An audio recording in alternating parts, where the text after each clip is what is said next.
I had just gotten off work and was about to eat when something huge happened outside. I quickly went out to check and saw that everyone was looking up at the sky. I followed their gaze and saw a massive, dark cloud in the distance. Curious, I ran to the backyard, trying to get a better look. But the closer I got to the eye of the storm, the stronger the wind became. What was even stranger was that the wind was actually being pulled back toward the eye of the storm. A faint glow could still be seen deep inside the clouds, hinting that this was no ordinary event. Sure enough, the next second, the violent wind suddenly stopped. All the noise around us vanished in an instant. It was as if someone had hit the mute button on the world, and right then, It's okay.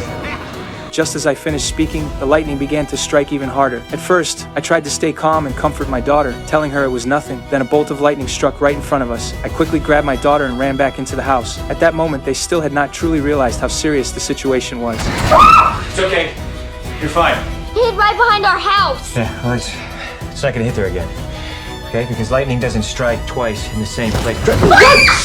My daughter and I hurried under the table to hide. Outside the window, the lightning kept striking the exact same spot again and again. After a long time, the lightning finally began to settle down. I went downstairs and only then discovered that every electronic device in the house had stopped working. At the same time, the street outside had already fallen into chaos. Broken down cars were parked randomly along the road, and panic was spreading quickly through the crowd. In the crowd, I found my son Robbie, who had rushed back home. After hearing what he said, I learned that the lightning had struck the same spot near the church on Lincoln Avenue 26 times in a row. A deep crater had already been blasted into the ground. I told Robbie to go home first and look after his sister while I headed to Lincoln Avenue to see what was going on. By the time he arrived, Lincoln Avenue was already packed with people. I pushed my way into the crowd and saw that the crater created by the lightning was still giving off waves of heat. The broken stones scattered around it had also turned crystalline from the extreme temperature. Just then, someone suddenly noticed that the crater was shaking. Before anyone could react, the ground began cracking outward rapidly from the crater.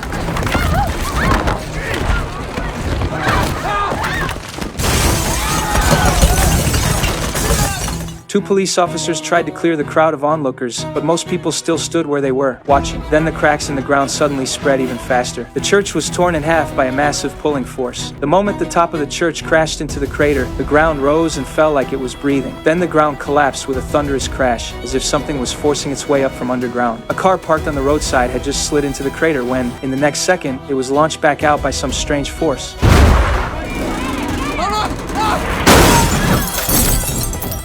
Then the crowd saw a gigantic object slowly rise from the crater.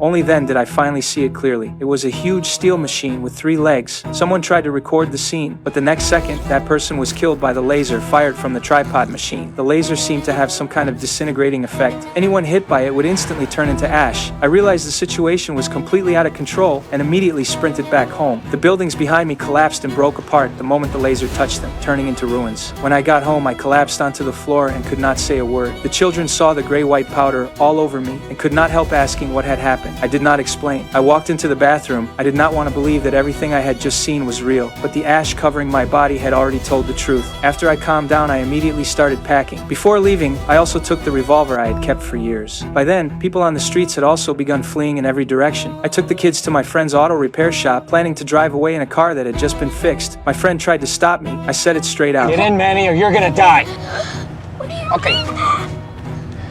All right, get out of the truck. I'm not kidding now. Get out of the car, Ray.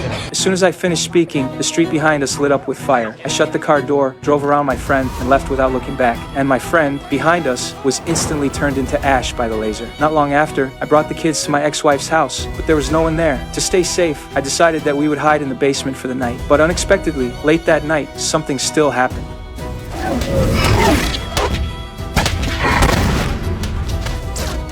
Is the lightning back? This is something else.